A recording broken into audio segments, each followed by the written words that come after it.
It has already been a couple of years since Vox Machina Ships had its last episodes. Or it's been a couple of months, but feels like years for a true fan such as myself. And I'm starting to kind of miss some of the most ridiculous villains that we have ever seen over the years in Fast and Furious spy races.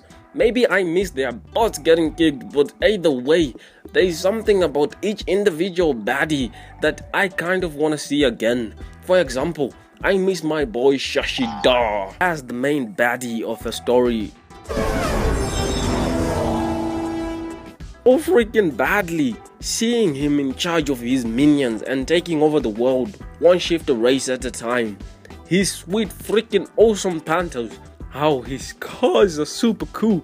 I miss this dude more than ever, since he didn't appear in the final season after having crushed it in all scenes he appeared in previous seasons. I obviously had to mention this mate first. Among baddies that ever came into the spy races lives, I feel like not mentioning Rafaela would be the most ridiculous and the rudest thing ever. The thick Rafaela, who I honestly kind of fell for but then hated because of her constant appearance in the show. But then she never actually got to achieve anything worthwhile despite all of the power and influence she gained in some of her scenes. What I miss most about Rafaela is probably her physical appearance, which is probably something not nice to say, but it's the truth. And the way she simply talked, yo. But then again, because she's kind of a character that you should not take too much time glaring at, impeccable beauty, or else she'll start annoying the living crap out of me. It makes it hard to really figure out if I like her or hate her, and this kind of emotion is something that I really miss whilst watching Fast and Furious spy races. And as always, you can comment down below which villain you all miss, because I'm plus ultra super excited to read yours comments and figure out yours tastes. And then comes one of the most ruthless bastards there ever was in the spy races series. One that will literally disgust the living crap out of anyone who gets to learn kind of power and influence the sucker possessed. We have Cleve Kelso. I honestly hated this idiot from the deepest, darkest core of my being. But I got to be kind of honest with you.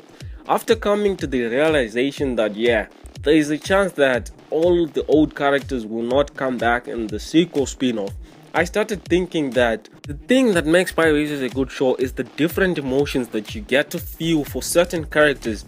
And as much as I freaking dislike the douche called Kelso, the honest truth is I sort of missed the sickening feeling I get deep down in the pit of my stomach from seeing his stupid face and those stupid fake teeth of his. That word to say, like, is it word for me to say that I miss this dude because he was one of the most disgusting villains ever created? And among villains, there is one villain that will always go down in history to me, at the very least, as one of the most dumbest suckers that ever was in the Fast and Furious spy racer franchise. I'm talking about the Russian dude, Sudarkov. And on that topic, I feel bad for all the Ukrainians out there facing the hardships I've read on various posts on Insta. If you do not know what I'm talking about, then please go do some research and educate yourselves a bit. And on the topic, now is the perfect time to subscribe and like the video. Okay, so the Russian baddie, out of all the villains that have come up so far, this dude actually had more than enough potential to destroy the spy races. He had done it on the brink of destroying them, and then he sacrificed everything for his stupid bird. The thing I'll miss about this dude is that yeah, he does have a huge amount of love for his animals, which is cool, which is something I value a lot, because Lord knows if I ever buy a wolf dog of my own, I would certainly die for him.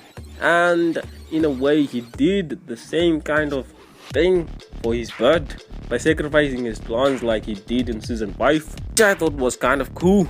I still think for a plot to end his story the way it ended was plus ultra stupid, but mad respect for placing his pet above his world domination plans. And then comes the final baddie of the season.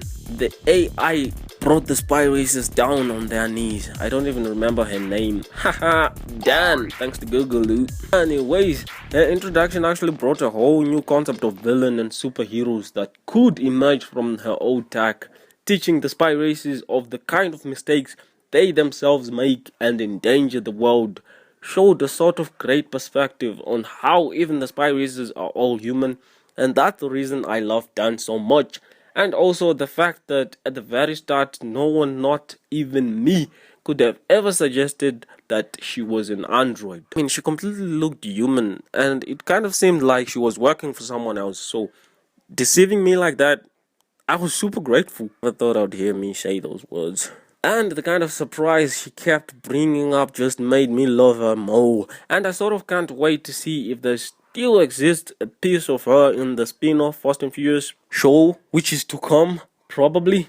That's all I have for today's video, so if you enjoyed it, please smash the like button, and I'll be sure to make more content like this for you.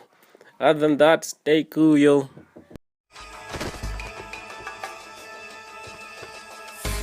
What are they doing with it? They're just loading it onto a truck right now.